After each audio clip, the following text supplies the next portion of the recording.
Now the fun is yours.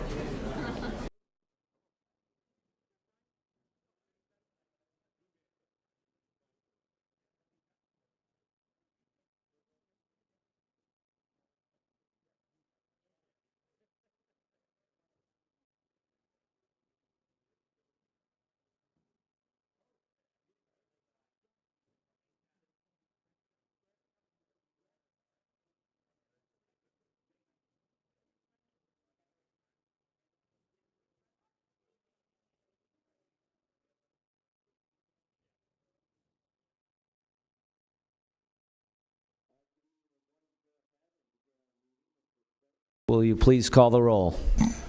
Certainly. Trustee Arnett. Trustee Gale. Aye. Trustee Holder. Trustee Kotinik. Here. Trustee Kukler. Here. Trustee McCarty.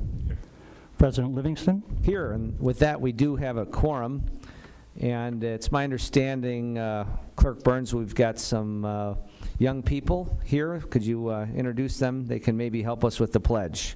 Certainly. In fact, I'll have them introduce themselves and their names, but what group are they from? This is a group, actually, I'm going to defer to Trustee Gale to do the honored introduction. This is Troop 14, and these are very energetic, active, very smart scouts.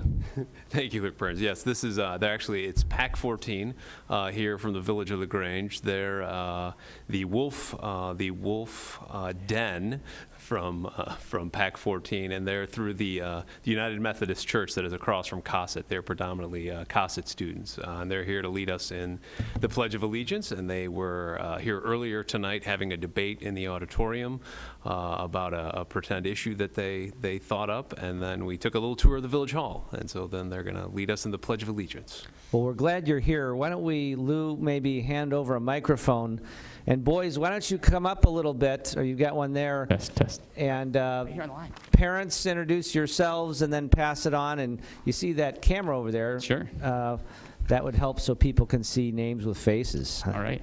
So my name is Graham Baldwin, and I'm Rob Diebold helps me out with this den here, and we're really happy to be here. Thanks for putting this together.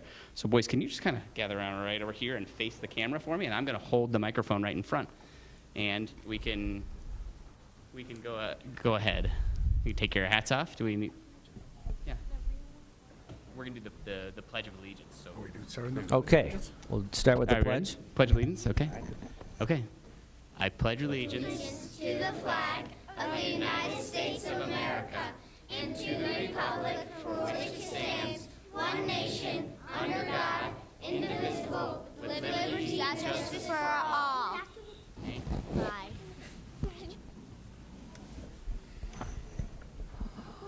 All right, gentlemen, thank you very much. We're glad you're here at the Village Hall. You're always welcome here, and we're glad you spent some time with us this evening. Thank you, parents. With that, item number 2 on the agenda, we've got a few things to report. First of all, we want to thank the American Legion today. It is Veterans Day, and we can never forget that. We want to take this opportunity to honor all our military veterans here in LaGrange. And also want to recognize a number of our LaGrange police and firefighters who are representing veterans in all branches of the military. We've got quite a few. And our very own clerk, John Burns, is a veteran of the U.S. Marine Corps. So John, thank you very much. And thank you for your service to the country. We had a liquor commission meeting earlier this evening, and they met to consider an application for Water Lemon, who has been before this body earlier, for a BYO license and liquor code amendment. Watermelon is at 25 South LaGrange Road in the old hobby store space. And the commission did recommend that the license be issued to Water Lemon. So you will be asked to consider that matter at our next regular board meeting on the 26th of November.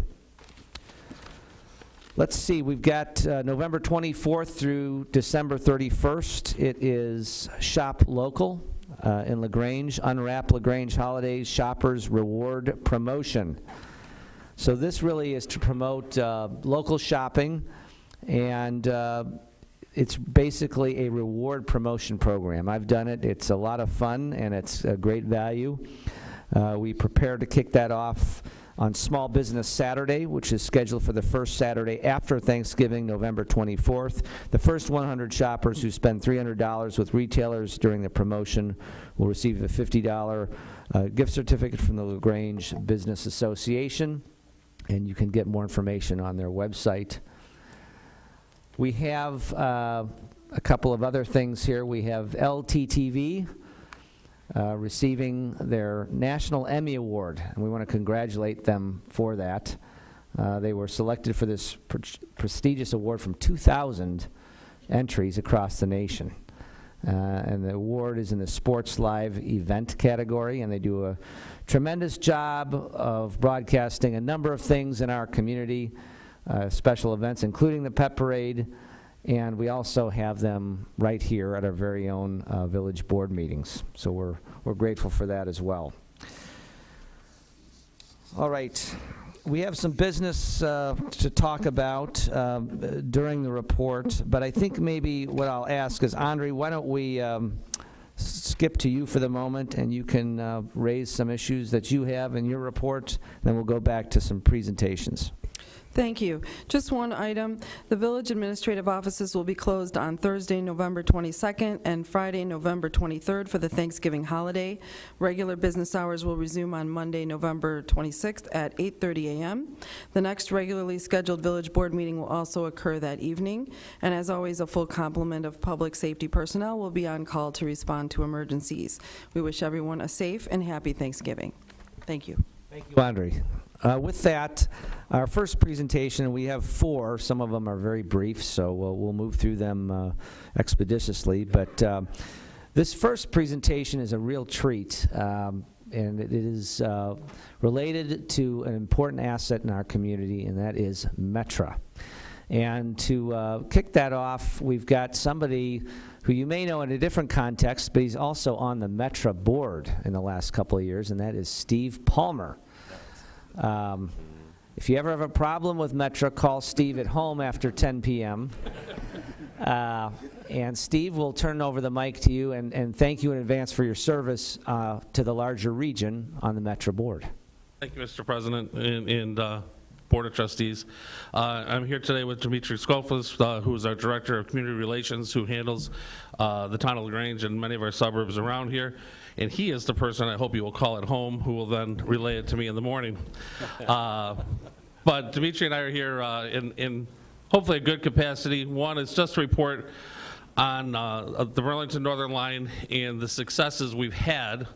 My friend Mark Kukler might say something different over there. We'll wait and see. But the successes are we have rolled out PTC on the Burlington Northern Line. It's the first line to have that.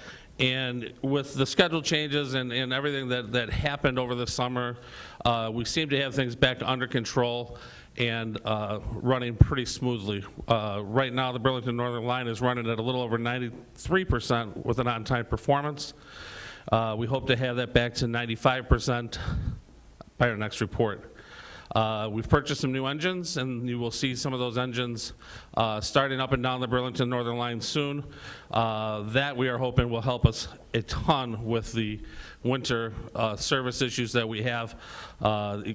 New equipment just is actually bringing us back into the line of how many engines we need. It's not even going to take other engines out of service. So, but we have not had that in the past, so that's a positive thing. So we're looking forward to hopefully a very good winter. I also want to thank the village staff, especially our public works staff, our manager staff, for your help and partnership with all the projects we've had in LaGrange. We've had some LaGrange Road Station projects, but most of all the Stone Avenue Station projects that we've had and are almost complete now. That the historic Stone Avenue Station is nothing but tremendous and so important to us in our line. But the work and working with the village to make that happen is a treat. It doesn't always go that smooth with some villages. So thank you so much for your support.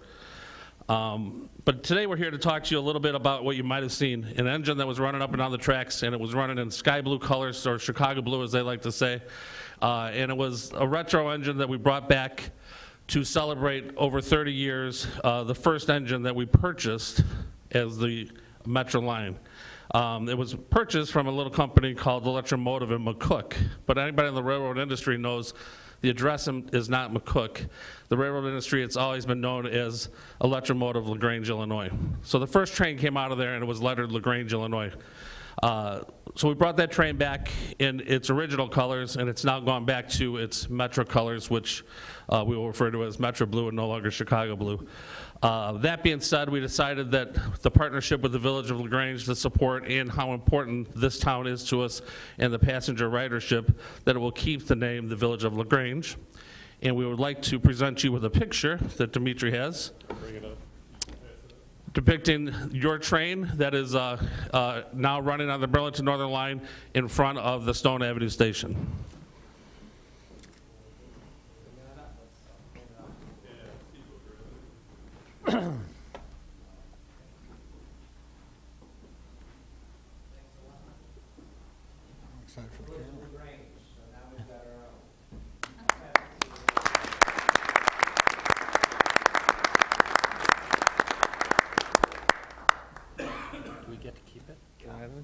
The engine or the picture?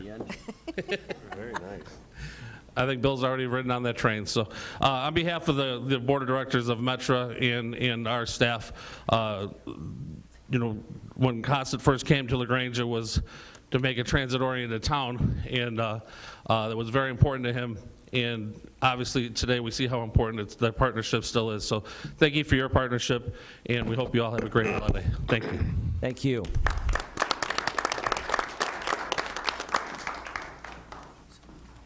We did always wonder why the Village of Crystal Lake was coming through here, so now it's nice to have our own one, and we really do mean it when we say Metra comes up as one of the top assets of our community, our schools, our transportation, our downtown, so we appreciate the partnership very much. Our next item is a presentation related to the Environmental Quality Commission. For those of you who don't know, these are volunteers and residents and citizens that participate on a committee in our village. We recently restructured the committee because it's been active, and we received feedback on some of the issues and interests they want to pursue.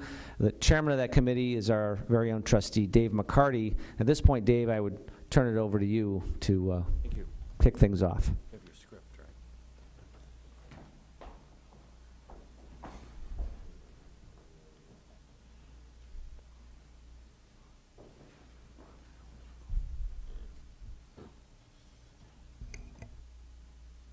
Thank you, President Livingston, and thanks to all the residents of LaGrange. It was just mentioned that when Cossett stopped here and founded LaGrange over almost 150 years ago, or over 150 years ago, it was a transit-oriented town, and that was the idea. We are also looking now at the next step in transit-oriented is what do you do when you get off the bus or you get off the train. And one of the things we want to talk to you tonight about is bikeways and how we can better develop bikeways and how we can turn that into a community project centered around some of the ongoing development that we have in LaGrange. And we're also going to talk a little bit about the Soul Smart program, which is a program that is an offspring of our Greenest Region program that we joined approximately 4 months ago. And there's a program that helps us develop more solar smart and solar friendly programs for the village and helps us find money. The most recent solar power aggregation idea is from that program. So with that, I'd like to bring out some of the members of the Environment and Quality Commission. Come on up. First, we'll talk about the bike trails. Thanks. Good evening. My name is Joel Bays. I'm a resident here in LaGrange, and on the commission, we've been talking a lot about bikes over the last handful of months, and Trustee McCarty challenged us to really dive into the subject and look at it. It's been a project not only here in LaGrange, we've actually reached out to our neighbors to the north in LaGrange Park. The business community as well has been a part of the process. So a lot of government agencies have a lot of different viewpoints about what are bike routes, including LaGrange. The Forest Reserve has a definition, the state of Illinois has a definition, And the Village of LaGrange, too, has a definition of what is a bike route.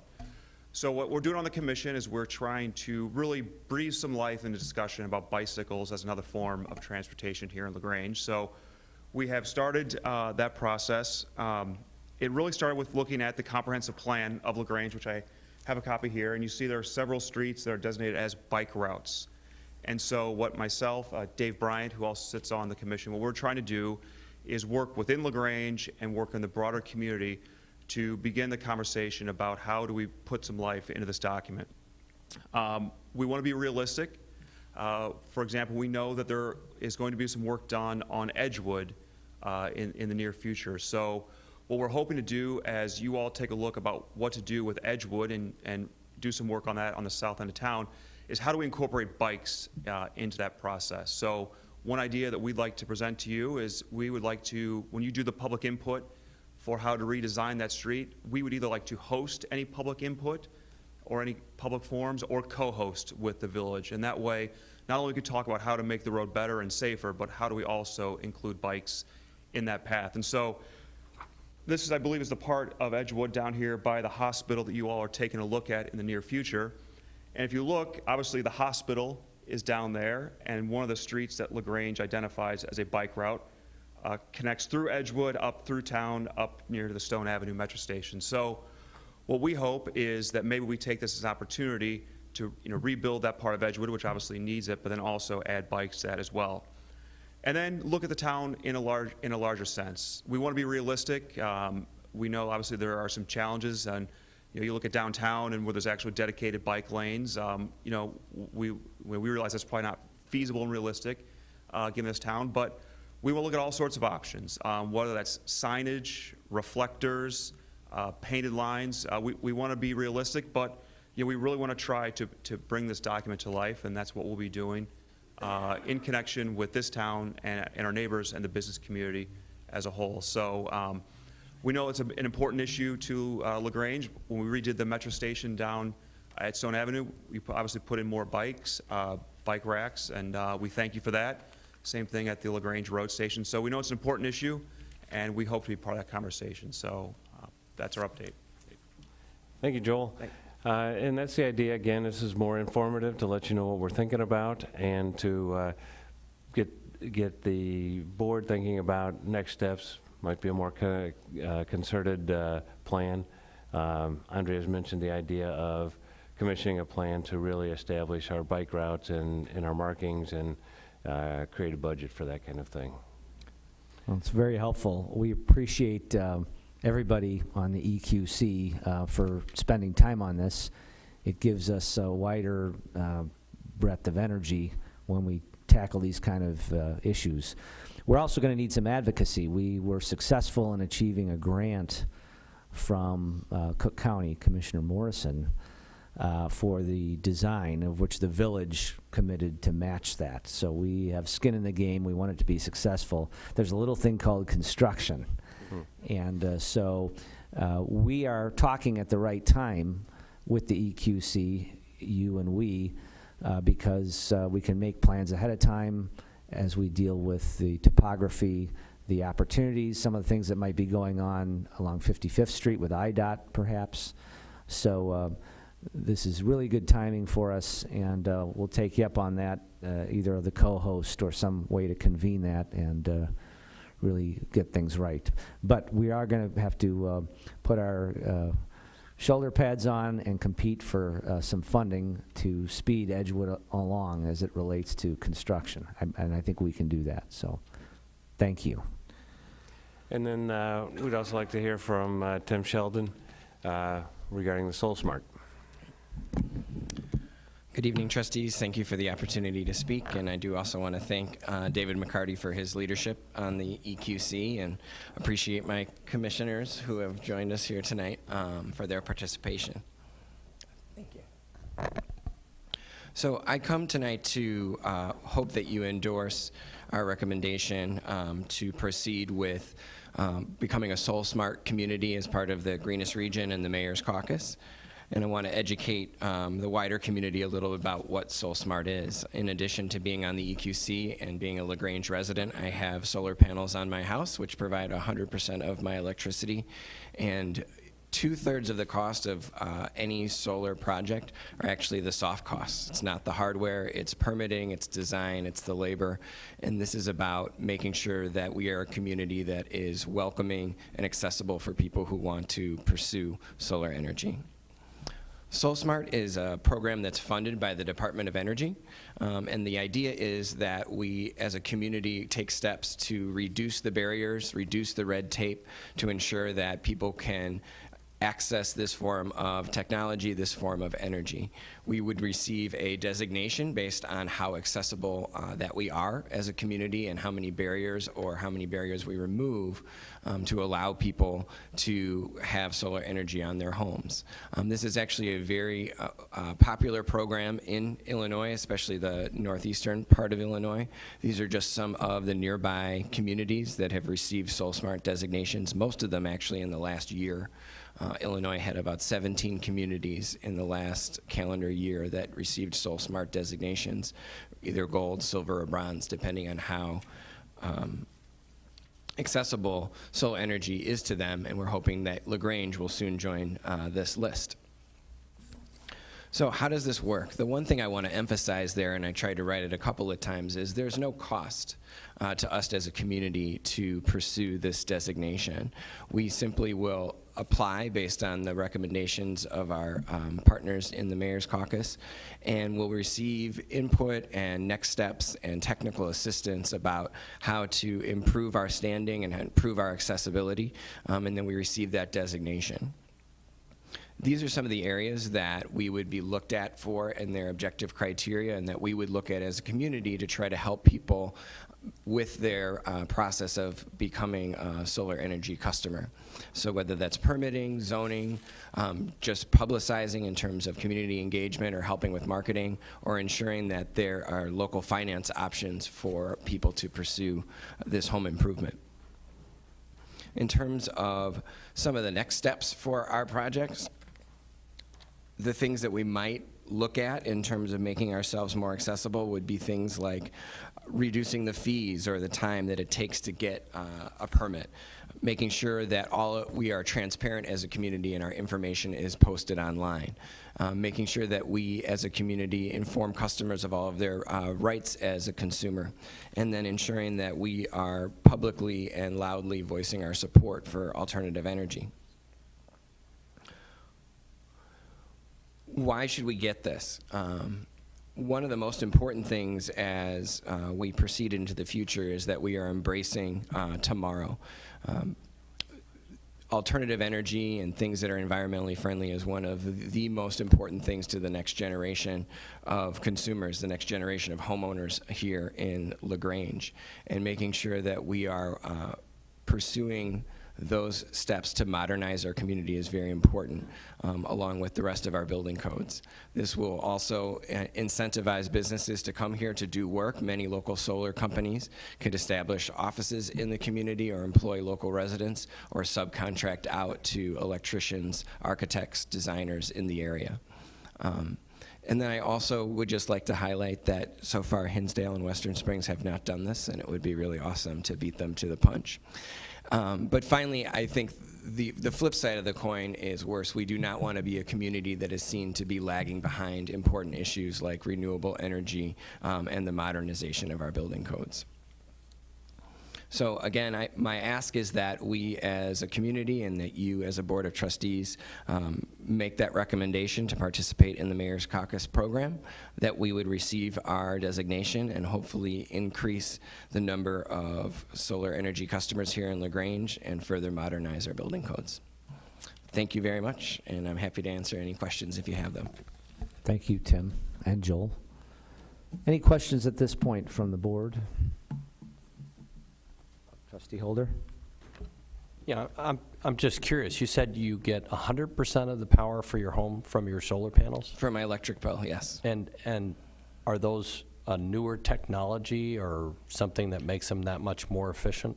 So one of the things, I do a lot of advocacy work for the Illinois Solar Energy Association, and one of the big things is educating customers about how much the technology has progressed. It's basically the solar panels that you probably are familiar with, but yes, they've improved their efficiency over time so that now they're approaching about 20% efficiency of all the energy that hits them.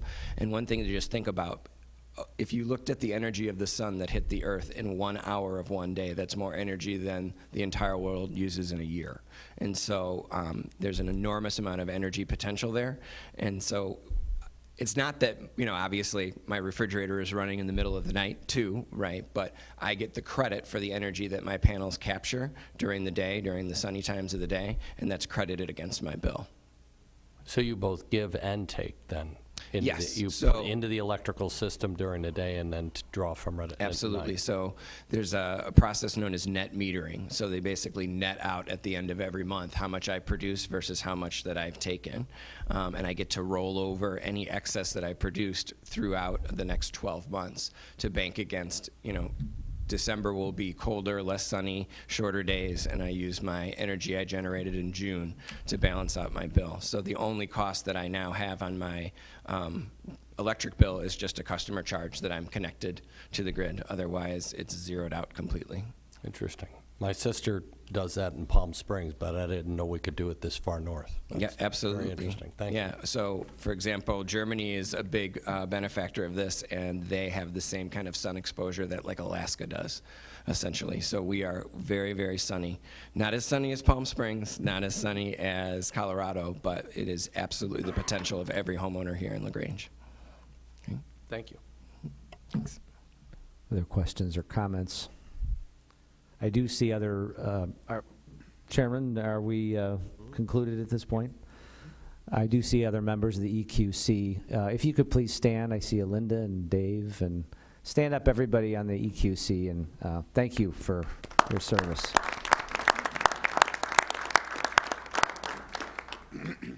The next item has to do with an agenda item that we're going to be looking at under current business here later, and that's the preliminary review of our proposed 2018 property tax levy request. And within that, of course, is the police and fire pension fund. And it's been a little while since we've discussed pensions, and in a moment, Lou, we're going to have you make some remarks, and I know we have our actuary here for later in the conversation. And I also see Andrew James here from our police and fire pension fund. So with that, not both funds, but anyway, we want to thank all those volunteer citizens for their service on that. It's basic here. Pensions are one of the most important things we do. A pension is designed for our public employees, our first responders, to have a good pension when they retire. And when those pensions are funded, they work as they are functioned to do. Usually there's about two places, as we know, where that goes wrong. One is when the original promise is made that is perhaps too generous or unrealistic. And the second is when payments that are necessary to fund those promises are underpaid. And that can be through a variety of ways. So the way society has set up pensions and the way we do it in the village and many other villages is we spread the risk over a number of years. We spread it over markets. We have our shareholders, the residents and businesses pay taxes to support that, and the employees pay that. Some comes out of their paycheck. And so that spreads it across and makes it a community effort. And we have to make sure, on the one hand, we are not designed to pay it all at once because we would lose other services that the businesses and the residents really want. And that provides taxes to pay the pensions. On the other hand, we don't want to be the group or groups before us to walk away from the dinner bill, leave the bill for another generation. So we constantly look at the assumptions as a village. We look at the actuarial tables, the percentage of return on the markets, and we look at our own experiences as a village, how many retirees we have, what the conditions are of the retirees and such. And so that's very important. There's a lot of good groups out here that look at this. The Civic Federation, I've been involved in that for many years. They were very active in 2011 in getting two-tier pensions. And we're already 8 years into that. And so what that means is if you were hired after 2011, it's a pay as a benefit, I guess, defined payment as opposed to a defined benefit. And that's going to save quite a bit of money when those people in 2011 start retiring. So we're about 25, 30 years away from that, but that's very important. There's still a lot that needs to be done on pensions. And so the village needs to do everything we can, but this is definitely a partnership with the state of Illinois. And of course, lately we know the state, when we reach out to shake our hand with the state on pensions, it's more like an anvil, a weight. So we have to continue to advocate for that. So Lou, I'm going to ask you to maybe just give a rundown of what we're up to on pensions, but it's something that's on our mind throughout the year. It affects how much we do for levies. The Illinois Policy Institute is another great group that has great information on this, been a good advocate for pensions. And we need to be nimble. We need to look at the actuarial tables, the rate of assumptions, and those things over time. And with pensions, it is a game of patience and persistence. It's not an overnight thing. You don't get into problems overnight, you don't get out of them overnight, but you got to stay at it. And so I think I can speak for the entire village board that we're very committed to that. We've even made our assumptions more aggressive, and that takes away from other priorities. It comes from the same bucket as stop signs, as policing, as economic development, but it's a balancing act we have to be really aggressive on. So, Lou, I'll just turn it over to you and maybe give your thoughts, and then again, we're going to hear under current business, I guess, from the actuary, I believe. Right. Thank you, President Livingston. As you mentioned, we'll have Todd join us in a little bit. Included on tonight's agenda is a review of the 28 preliminary property tax levy, which is on the current business agenda for a little bit later this evening. We did also want to provide the board, though, with a little bit of additional information specific to the police and fire pension fund levies, which do make up a significant portion of the village's annual property tax levy. The LaGrange police and fire pension plans are single employer defined benefit plans, so they're not your 401k plan. These are defined benefits that provide annuity for the life of the member, which are governed by state statutes.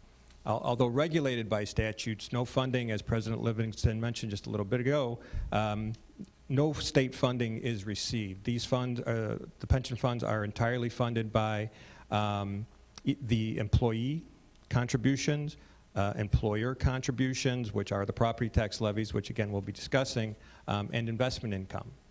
Benefits and allowable investments are also governed by state statutes. So there's a lot that's governed by the state statutes, which really leaves the village little leeway as to what kind of pension plans we will be providing. The employer contributions to the pension funds have increased significantly over the past several years due to changes in our mortality tables, our interest rate, as well as the investment returns being impacted by the equity markets. Based on our current assumptions, we expect the pension plans, pension contributions to increase by about 5% annually. In addition to the pension funding, the village has to weigh the cost of the pension contributions against other pressing village operating and capital needs. Again, as President Livingston refers to, these do offset all of our other operating and capital costs that we have to take into account when we're putting together the village budget. Some legislative relief may come in the form of an extension of the full funding amortization period for downstate pension funds from the current year of 2040, possibly to either year 2050 or 2055. which has previously been discussed down in Springfield. Although no legislation is currently pending, the state has previously extended the full funding date to reduce the financial impact of pension fund contributions on municipalities. Our employer contributions to the pension funds are determined by an annual actuarial valuation as calculated by an independent certified actuary engaged by the pension funds. Each year, the underlying actuarial assumptions are reviewed by the pension boards and their consultants and updated as necessary. Noting that current effective pension fund management is a long-term strategy and that all the actuarial assumptions remained reasonable, there were no changes to the assumptions or funding methods utilized in the current valuation. The actuarial valuations were presented to the pension fund boards at the respective October meetings, and the village has received letters from both police and fire pension funds requesting that the village levy based on the reports that we'll be discussing this evening. I think it is important to note that as long as the village remains committed to annually fund the required contributions, which this board always has, as determined by these actuarial evaluations, the pension funds will reach their full funding requirement within the statutory time frame. As I mentioned, we have Mr. Todd Schroeder, who will provide additional information regarding the current actuarial evaluation reports a little bit later this evening. However, we did want to provide the village board with that little bit of supplementary information as it relates to the review of the preliminary levy a little bit later on this evening. To the board, you've been strong advocates for making, not 98% payments, but 100% payments to the pension. We can discuss this now, or we can discuss it under current business. If you've got a question now for Lou, we can handle that now, or we can wait till we get to that point on the agenda. I believe Trustee McCarty, you're kicking that off this year. All right.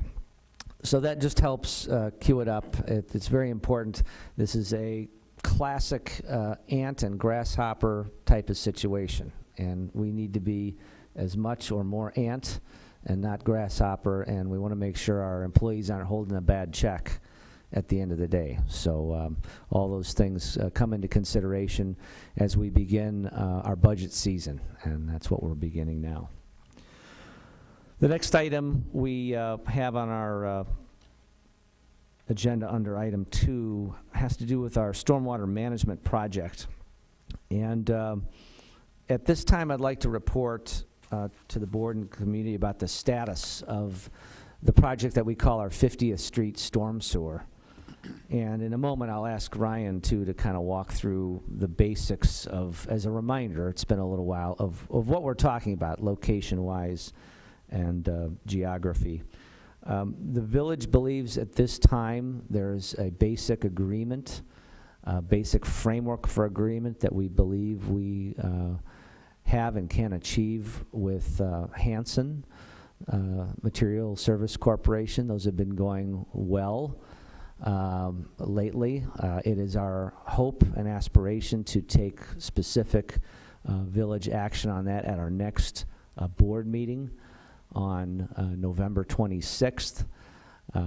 We're optimistic, but we don't count our chickens before they're hatched.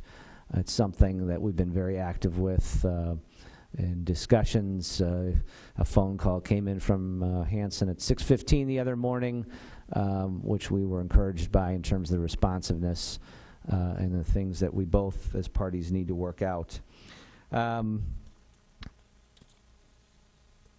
If we can achieve this agreement, the net result remains the same. We're going to improve the quality of life and the performance of stormwater conveyance for an awful lot of LaGrange residents. And much like our pensions, these are long-time projects. So the framework for the agreement is keyed off of the Water Reclamation District, Metropolitan Water Reclamation District timelines and milestones in terms of design and construction. That's more familiarly known to some of you as the MWRD. And so they are an important party. Again, we're working closely with them. Last week, the MWRD its board approved access for due diligence for our stormwater project, which was, again, very encouraging. We can't thank the president of the MWRD, Mariana Staropoulos, enough. She's been very accessible. Her team at the MWRD, Congressman Dan Lipinski, Mayor Jeff Tobolski, have been in frequent contact with them, and that piece of infrastructure they know is very important to us in LaGrange. So maybe, Ryan, I'll turn it over to you for a moment. And again, as I talk about this is measured in years. It's not going to be measured in weeks or months. This project needs to be designed fully, and it has to be constructed. And as long as we have a plan and we know what the arrangement is between Hanson and the village, and we settle on that, that's our goal. That gives us the boundaries by which we can lead ahead and get a project done with a positive net result. So Ryan, I'm going to ask you to kind of remind us about the boundaries of what we're talking about, the proposal, and I'll turn it to you. Thank you, and good evening.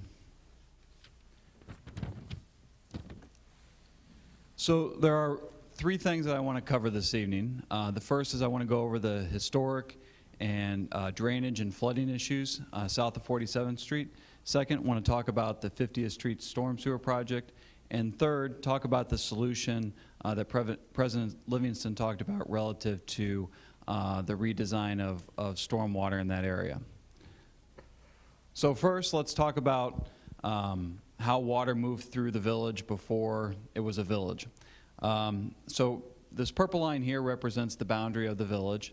And what you can see is this green area here is the drainage area that existed prior to its development. So the main takeaway from this slide here is that the water generally flowed from west to east in an arcing fashion across the village to a point where it discharged into the Des Plaines River. Over time, the village built combination sanitary and storm sewers to be able to manage that water as roadways and other things were developed. Of significance was in 1926 when the village built a significant portion of its combined sewage system here. As part of that, the village built a 54-inch pipe that extended across what is now the quarry to discharge to what is called the McCook Ditch that made its way back down to the Des Plaines River here. This area, the storm sewer is currently still in use. It drains this area right here, and the storm water currently goes into the quarry. Talking a little bit about the drainage issues within the area south of 47th Street. So when they built the roadway network, essentially what they did at that time was they overlaid a grid format of streets over existing depressional areas. And if you remember from my first slide, that waterway generally traversed like this. And you can see that's approximately where those depressional areas exist. And so it's very difficult to regrade those areas to get it to drain properly because there's houses there. So the village came up with a solution to be able to drain these depressional areas by constructing what's shown here on the red line, which is called the 50th Street Storm Sewer. And the way it's designed to work is it connects these depressional areas, it transmits the storm water away from the depressional areas, lowering the flood elevation, and the design was intended to use the village's existing 54-inch pipe that discharged the quarry here. However, though, this discharge point was part of what was the dispute over between the village and the quarry over its use. So the village, the quarry, MWRD, and other stakeholders worked on a solution to be able to reroute the water around the quarry. So in this photograph here, here's 47th Street, here's East Avenue, and this is the quarry here. And the general concept is, again, to reroute the water in a different path around the quarry to the north. So what's shown here in this yellow is a proposed detention facility that's intended to be constructed by MWRD. As part of that, there would be a pump station that would then pump the water out of this detention facility into the McCook Ditch. The second component of this is shown by this red line here, what we call the north route pipe. It connects the detention facility to the 50th Street storm sewer. And then lastly, there's the 50th Street storm sewer, which generally stays as it was originally designed. The order of construction of this project would generally be from the downstream end working back west. So first you would have to construct the detention facility, and then you would have to construct the various pipe segments. In terms of timing, it would probably take around 18 months to 24 months to design these various components, and probably 2+ or more years to construct these various facilities. That concludes my presentation. And I would just say to Mr. Clerk, we do have an item on current business as a placeholder, consideration of quarry settlement matters. We're not going to use that today under current business. We are going to go into closed session with the board just to catch up on the aspects of it in a competitive way in negotiations, and then we're committed to publicly discussing that when we really make the final consideration of the vote at our public meeting on the 26th. That's our plan, that's our hope. But I do not want to move on our agenda if there's a procedural question or something ahead of that you have this evening. Again, we've been in frequent contact with each other on this, so it's really just landing the airplane here and getting a project going. And we're very committed to that. And Ryan and team, thank you for your ongoing persistence on that. That's Mark, everybody, Andre, that really is very valuable in this situation. All right, believe it or not, I believe that is the end of item number 2's presentations, and we have handled number 3. So I would ask Mr. Clerk if you could read the items on the consent agenda. Certainly. Matters on the consent agenda will be considered by a single motion and vote because they have already been fully considered by the board at a previous meeting or have been determined to be of a routine nature. Any member of the Board of Trustees may request that an item be moved from the consent agenda to current business for separate consideration. Item A, purchase fire department Stryker power lift assist stretcher. Item B, award of contract 2018 and 2019 tree trimming program. Item C, minutes of the Village of LaGrange Board of Trustees regular meeting Monday, October 22nd, 2018. Item D, consolidated voucher 181112. Okay, John, and thank you. And under current business? Under current business, item A, preliminary review of the proposed 2018 property tax levy request. Item B, LaGrange Business Association 2018 Hometown Holiday Walk, request for village sponsorship and hometown holiday promotion. And thank you very much, Mr. Clerk. Item number 4 on our agenda are public comments regarding items that are on our agenda this evening. All right, seeing none. Item 5, consideration of our consent agenda. I move that we accept the consent agenda as presented. Second? Thank you, Trustee Holder, Trustee McCarty. It's been moved and seconded on the consent agenda. The questions or comments on the motion? Trustee Holder. I just wanted to thank Chief Gay for finding yet another grant to help reduce our costs in funding this power lift assist stretcher, which is expensive. And so finding these grants like you guys do is just a tremendous help in making our village dollars go further. So thank you. Indeed. Other questions or comments on the motion? Seeing none, Mr. Clerk, roll call vote. Trustee Gale. Aye. Trustee Holder. Aye. Trustee Kotinek. Aye. Trustee Kukler. Aye. Trustee McCarty. Aye. With that, the motion passes. Item number 6, current business. Item A, preliminary review of the proposed 2018 property tax levy request. referred to Trustee McCarty. Thank you, President. Today we're going to look at a key element of our annual village budget. Our annual budget's about $15 million a year. About 50% of that comes from our property taxes. If your house is worth about $400,000, you pay about $15,000 in property taxes. The amount of that comes to the village is about $1,400.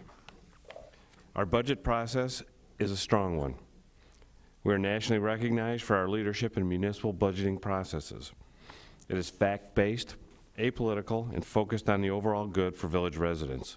We use a 5-year rolling look-ahead forecasting system, and we face increasing pressure from mandates beyond our control, reductions in state funding, state and federal requirements, and mandatory state road improvements like LaGrange Road and Ogden Avenue.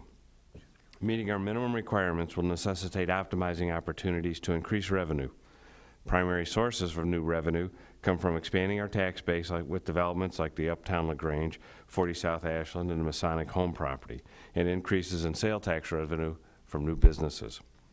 State law imposes strict limits on the taxing authority of communities of our size. These restrictions are known as the Truth in Taxation Law.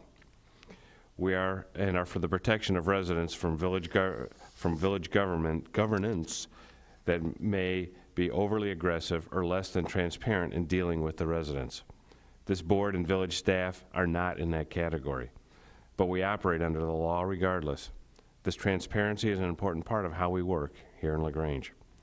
The Truth in Taxation Law requires a preliminary review of any proposed property tax levy by the corporate authorities at least 20 days prior to the adoption of the tax levy to determine if the aggregate levy is more than 5% greater than the preceding year's tax levy, exclusive of debt service. If the preliminary levy is estimated to exceed the preceding year's levy by more than 5%, the village must hold a public hearing prior to the adoption of the proposed tax levy. The proposed request, excluding debt service, shows a total increase of 2.78% over the prior year's extension. Since 2.78% is less than 5%, the Village of LaGrange is not required to hold a public hearing regarding our 2018 property tax levy. The proposed property tax levy is also subject to the Property Tax Limitation Act, which limits the increase in property tax extensions, exclusive of debt service and new property growth, to 5%, or the percent of increase in the National Consumer Price Index, whichever is less. The CPI rate for 2018 levy, determined as of December 17th, was 2.1%. The percentage increase of the tax levy over the 2.1% CPI represents the estimated new growth of $5 million in our estimated assessed value. Equalized assessed value, I'm sorry.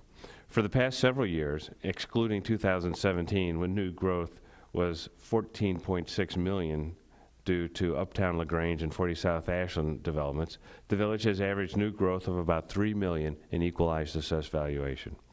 The village is estimating new growth at $5 million EVA, as it is critical to capture the new growth in the year it becomes available. Otherwise, it becomes part of the succeeding year's base EVA and not subject to an increase in levy in future years. If such new growth does not occur as projected, the property tax levy will automatically be lowered by Cook County. Since the adoption of the Property Tax Limitation Act in 1994, the village has increased the annual property tax levy in amount up to the tax cap as allowed each year in order to generate sufficient revenues to meet operating costs.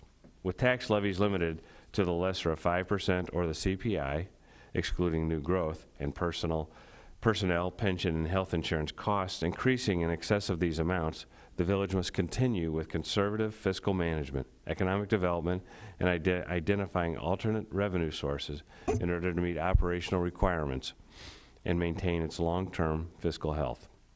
The village board has previously discussed and elected to continue the practice of levying property tax amounts equal to the CPI, while the village's financial plan anticipates receipt of property tax revenue based on this practice.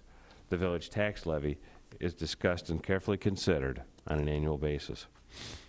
It is important to note that levying for new growth does not result in an increase in individual homeowners' property taxes. The key components of the anticipated new growth are development opportunities around the village, including the Pathways Senior Living Facility, the Masonic Home Property redevelopment, and the redevelopment of the Jackson Storage property.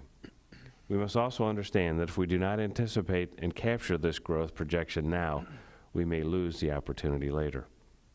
It should also be noted at this time that the Village Board is only announcing the 2018 preliminary tax levy for the purpose of determining if the total aggregate levy is more than 5% greater than the preceding year's tax levy extension in accordance with the Truth in Taxation Requirements ordinance. The ordinance adopting the final 2018 tax levy will be presented at the December 9th Village Board meeting. The cumulative increase in the general fund levy of $121,345 is primarily due to a decrease in the fire pension fund levy. The police and fire pension fund levies increased less than expected, primarily due to demographic changes. As the pension levies were less than projected, the increase in corporate property tax revenue is available for the general fund. The general fund levy in total is the amount available under tax cap law after funding the village's pension levies. The police and fire pension levies reflect the annual required contributions based upon the independent actuarial valuations of each fund for the year ended April 30th, 2018. The reports were prepared by the Police and Fire Pension Fund's independent actuary, Mr. Todd Schroeder, from Lauterbach and Amon, who is here tonight to answer any questions regarding the contributions. The LaGrange Public Library is classified as a municipal library, rather than as a separate public library district. As a municipal library, the library does not have its own authority to levy property taxes. Therefore, the library must levy taxes as part of the village's annual property tax levy. The library's 2018 tax levy request of $2,382,214, exclusive of debt service, also represents an increase of 2.78% over the 2017 property tax levy extension. This amount reflects the allowable increase under the Property Tax Limitation Act and is equal to the amount of increase of the village tax levy. Representatives from the library board are also here tonight to answer any questions. As part of the annual property tax levy, a special service area levy is filed with Cook County to fund ongoing maintenance in the central business district. The special service tax levy is not subject to the truth and taxation requirements. By ordinance, the special service area is to be adjusted annually by the Consumer Price Index utilized as part of the Property Tax Limitation Act. Therefore, the 2018 special service area levy of $85,968 reflects an increase of 2.1% over last year's levy of $84,200. As part of the Uptown LaGrange development project, the developer constructed an enhanced sidewalk around the project and that is located on both public and private right-of-way and on private property. Current and future owners of the property are responsible for the long-term maintenance of the property portion of the sidewalk. As a guarantee that the village will be reimbursed for any maintenance or repair costs, the village and owner agreed to an establishment of a special service area that generates funds for repairs. In its initial year, in 2016, the fund was established with an initial levy of $10,000. Additional levies are only required if the fund is drawn upon for required repairs. No repairs are required this year, therefore no additional levy has been made. Comparing the village and library 2017 and 2018 property taxes on a residential property and assuming the tax levy is adopted, the proposed increase 2008 to an increase of 2.78% on a home with an estimated market value of about $400,000 results in an increase of about $26 from the village levy and an increase of about $9 from the library levy. It is the recommendation of the village staff that the board approve the attached resolution announcing the estimated 2018 tax, exclusive of debt service, which is 2.78% increase from the 2017 tax levy. Thank you. Thank you, Trustee McCarty. At this point, Lou, would you like to answer questions or bring up Amon and Lauterbach? Or At this time, I think, yeah, we'd like to bring Todd Schroeder up and make a few more statements about the police and fire tax levies, and then be able to answer any questions from the village board. Thank you.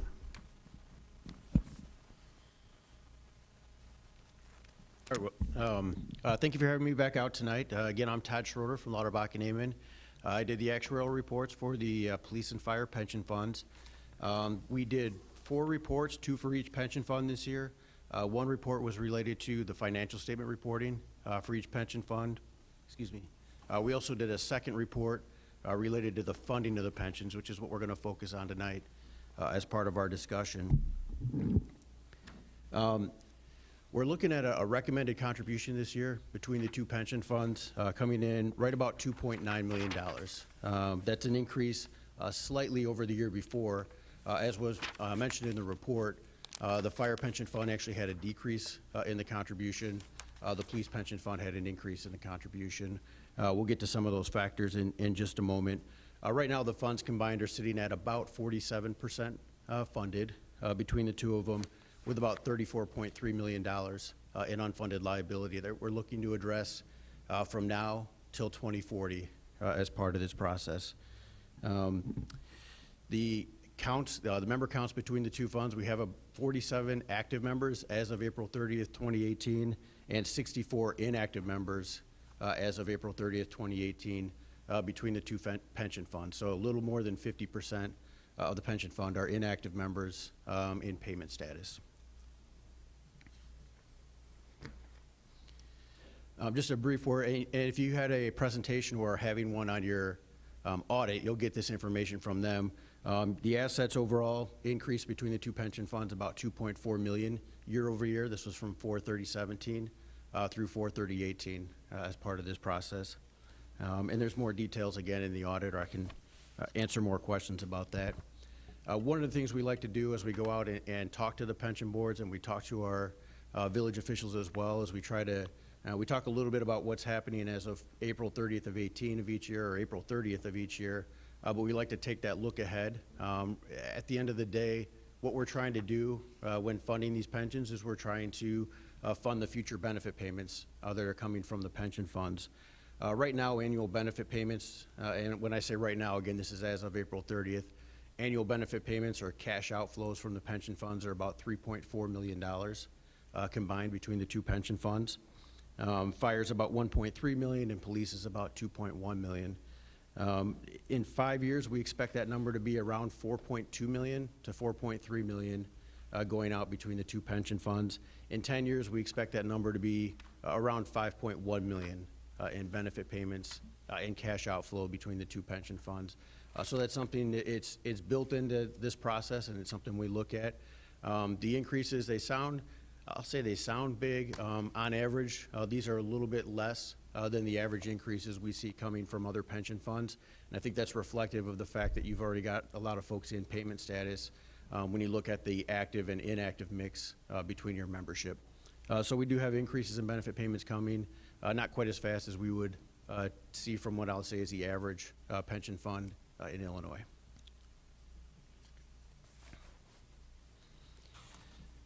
When we look at the changes in contribution, and as I mentioned, we saw about a $30,000 to $40,000 increase between the 2 pension funds. The expected increase is about $100,000 that we would have expected to come in at this year if everything would have happened as anticipated year over year from 4/30/17 to 4/30/18. So we did actually come in from a contribution standpoint less than the expected increase in contribution. There were a couple key factors in that.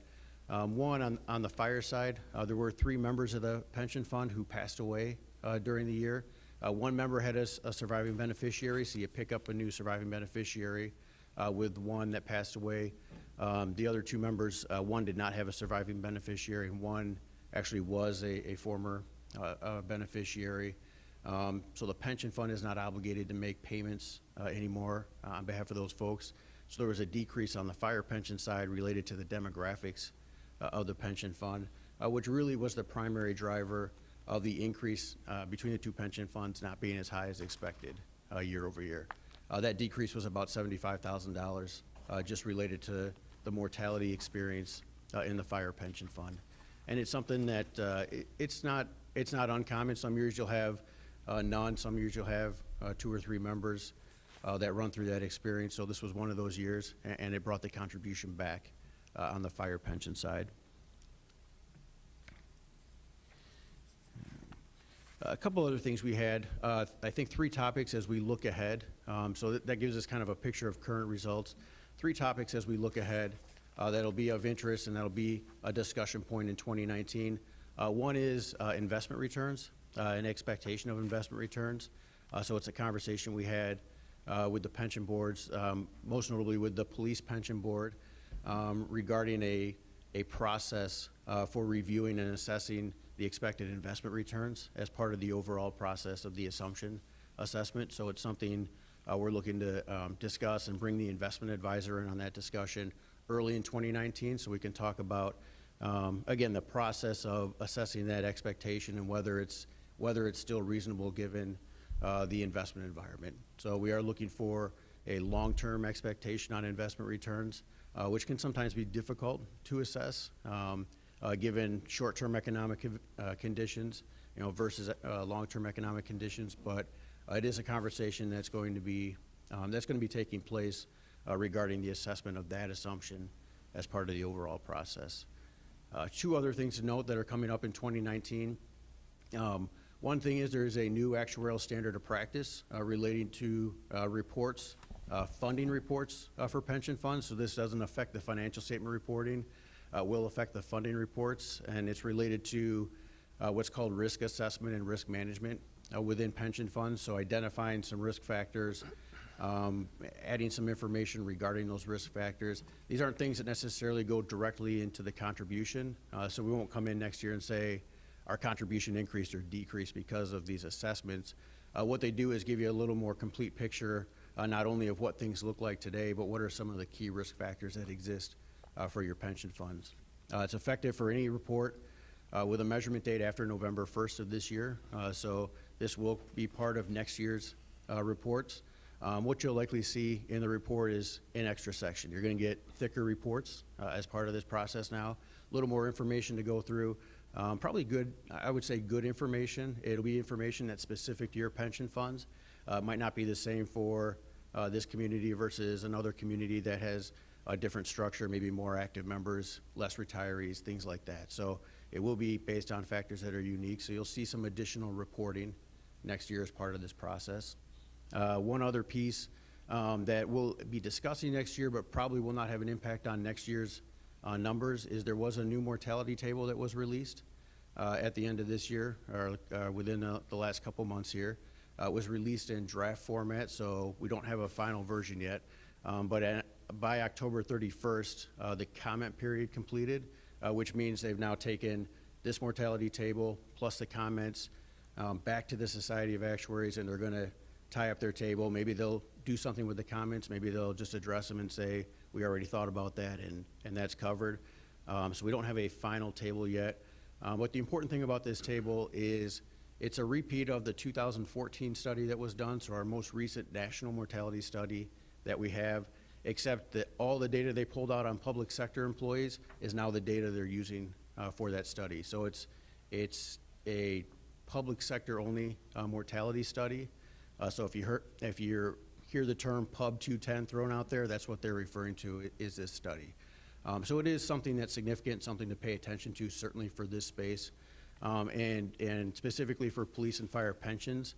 One of the 3 categories of tables, there's a lot of tables they produce. One of the 3 main categories is public safety as well. So they took the group of data that they have, they separated public safety, teachers, and everybody else as part of that. So kind of paying attention to where that final table comes in from a public safety standpoint, from a population table standpoint, will be something that's discussed this year.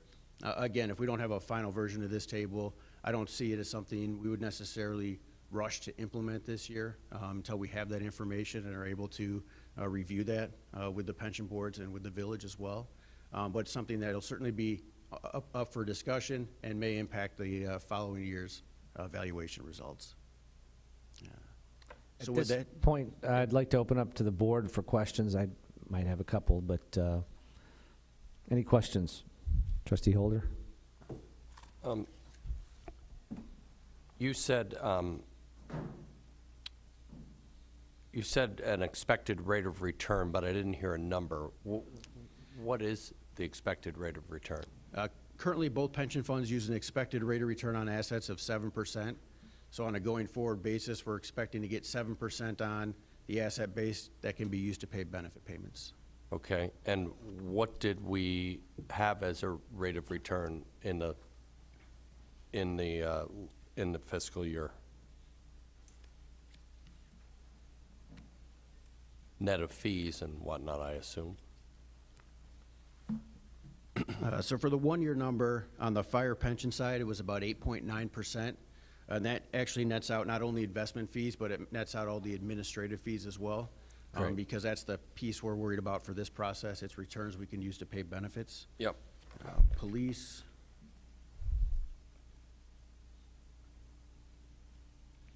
Police was 9.6%. So in a similar spot. And again, that's a one-year number. Yeah. The assessment we're trying to do is a long-term review. Why don't we extrapolate from that and give either a 5 or 10-year rate of return at this point, what we're seeing on the number? Of what the last 5 years looked like? Or 10, either one. We do have a 5-year number in each report. What we do is... That's at about 7%, is it? Yeah, we're recognizing this on a rolling 5-year basis. On the fire side, it's about 6.3%. And on the police side, it's about 7.1%. And the fire side, I think, is a little bit lower because they just recently, within this 5-year period, went over $10 million in assets, which gave them now the same investment authority that the police side had. And what year would that go back to then? So that's the last 5 years ending 4/30/18. So from 13 to 18. 13, okay, yeah. And are these funds, who manages these funds? From an investment standpoint? Yes. It's the Barrett Group, which is part of Wells Fargo. And they're engaged by us, not the state, right? That's correct. They're engaged by the pension funds. As much as I love my state, I don't trust them with my money.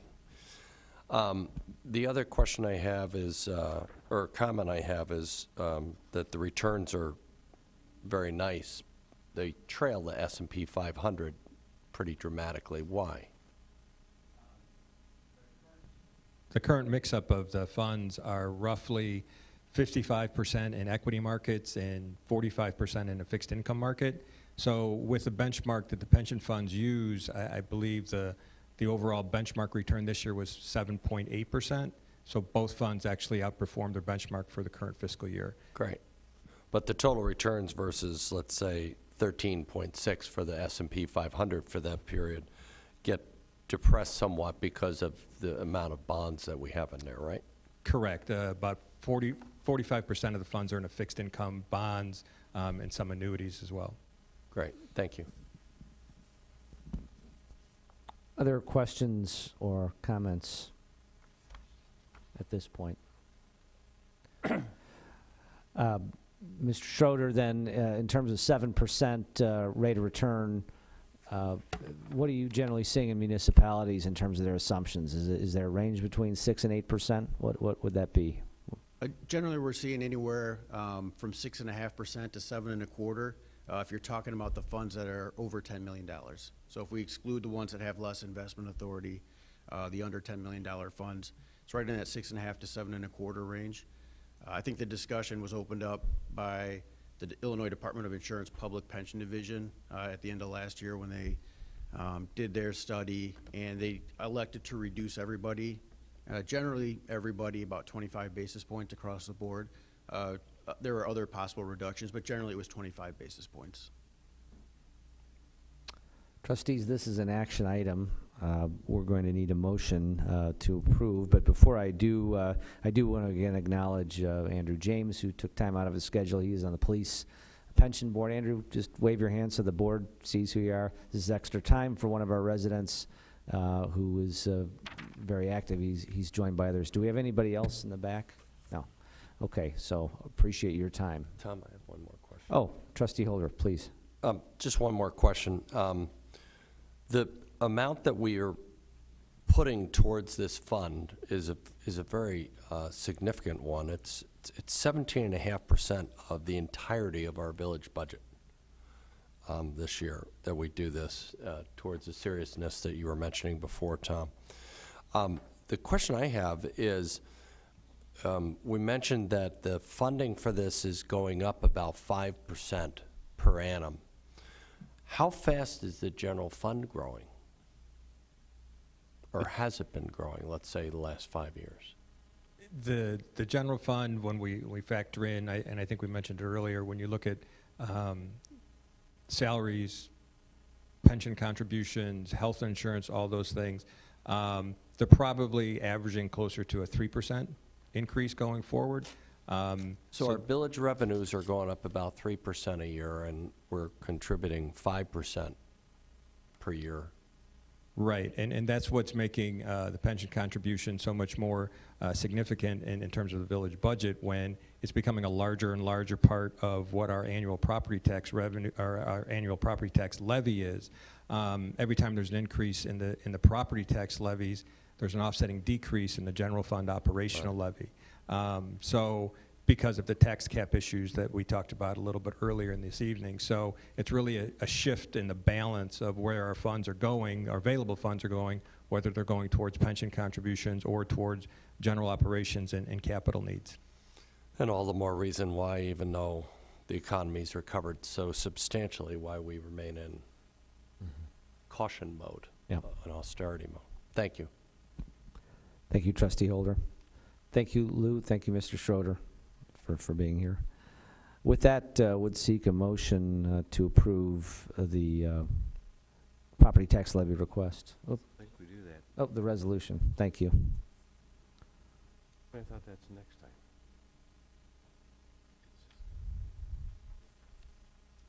Oh. I'll make a motion to approve the resolution regarding the property tax levy. Second.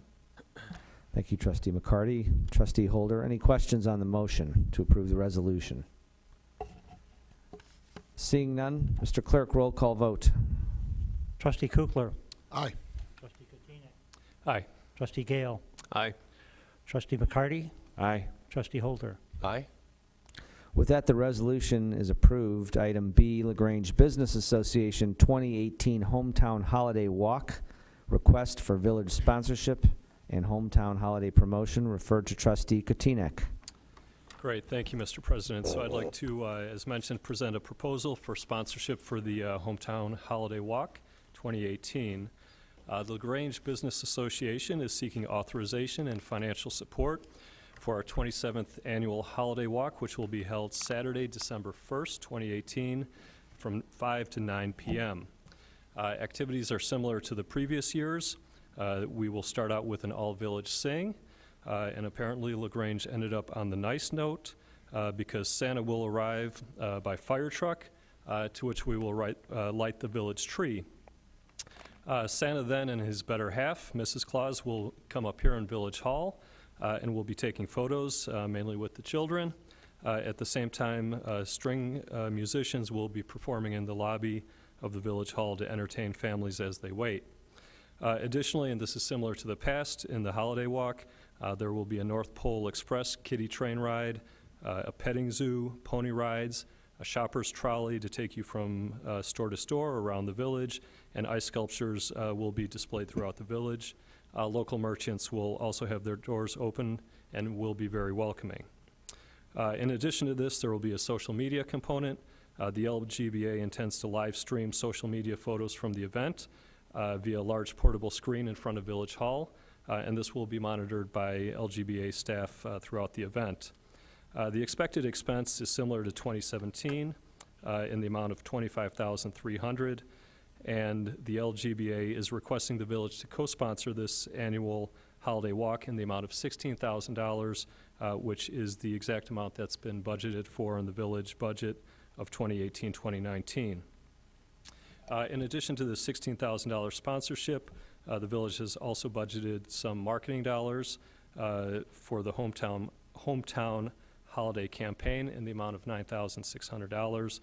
This campaign is driven by aggressive marketing and publicity efforts with the assistance of Ripson Communications. And this campaign will run from Thanksgiving to Christmas and promotes general holiday shopping in LaGrange, as well as Small Business Saturday on November 25th, the Holiday Walk on December 1st, the LGBA Shopper Rewards Program. This is the 5th year in which we're doing such, and qualified customers that spend $300 in LaGrange will benefit with a $50 LGBA gift certificate.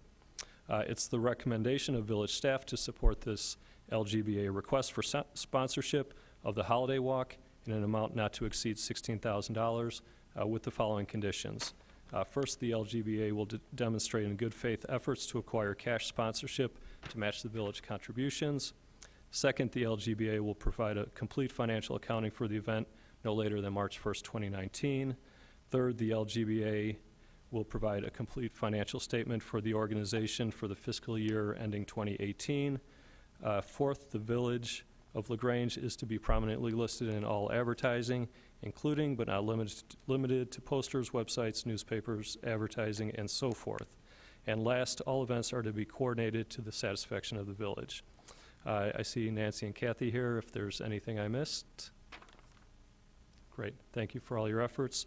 With that, then, I would like to make a motion for the village to sponsor the Holiday Walk, which is scheduled December 1st in the amount not to exceed $16,000. Second. Thank you, Trustee Katinek. Trustee Holder. It's been moved and seconded. Any further discussion on the motion? Trustee Kukler. Yes, I think this is a great idea. It's been very, very successful in the past. It's one of those events that really serve as a place, a bringing together of people in downtown LaGrange, and I know it's memorable for many people. I was just, not to put both of you on the spot, but if either could tell us, is the sponsorship coming along as hoped? I know that we're asking for the LGBA to try to go out and get sponsors to match the 16,000. Does that look like they'll be able to hit that target?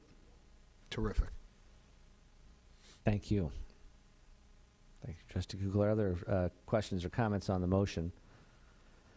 Seeing none, Mr. Clerk, roll call vote. Trustee McCarty. Aye. Trustee Kukler. Aye. Trustee Gale. Aye. Trustee Holder. You betcha. Trustee Kotinek. Aye. And with that, the motion and sponsorship is approved, and we look forward to working with you. A classic, great event, wonderful event. As we move to item 7, I think there were a few people that had questions about the Edgewood Avenue sidewalk / bike trail. Ryan or Dave, there was a reference to that, but where's that in the process? That's just potential design work once we go out to bid and those kind of things. That's undetermined yet? Right now, the Cook County Board is currently approving our agreement, so we haven't officially started on the engineering. We are currently in the process of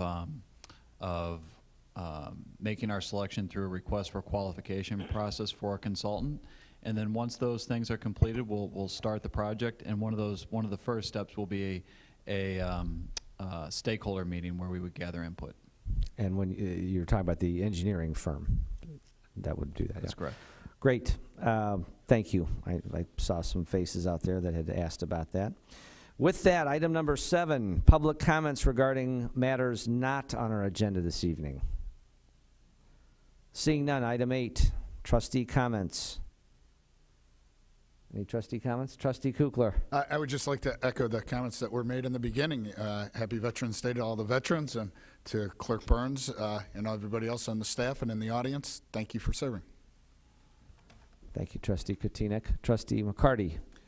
With the announcement and the approval of the hometown holiday festivities, I'd also like to remind everyone that our Environmental Quality Commission sponsors each year a Holiday Lights recycling. As you pull your Clark Griswold ball of lights out of the attic this year and realize that it's better to throw them out, don't throw them out, bring them. We will have about a dozen boxes listed around the village where you can recycle those lights, and it is valuable, it is good recycling, and it keeps them out of the landfill. Thanks. Thank you, Trustee McCarty. All right. Seeing no other trustee comments, item number 9 this evening is closed session. We do need to move into closed session this evening under Section 2C22 of the Illinois Open Meetings Act to consider probable or imminent litigation or by the village. So I would request a motion to adjourn into closed session, and immediately following the meeting, the village board would not reconvene in open session as no formal action would occur. So moved. Second. Thank you, Trustee Holder. Trustee McCarty, it's been moved and seconded. Any questions on the motion? Seeing none, roll call vote. Trustee Gale? Aye. Trustee Holder? Aye. Trustee Katina? Aye. Trustee Kukler? Aye. Trustee McCarty? Aye. The motion for closed session is approved. Our next public regular board meeting is November 26, 7:30. Thank you.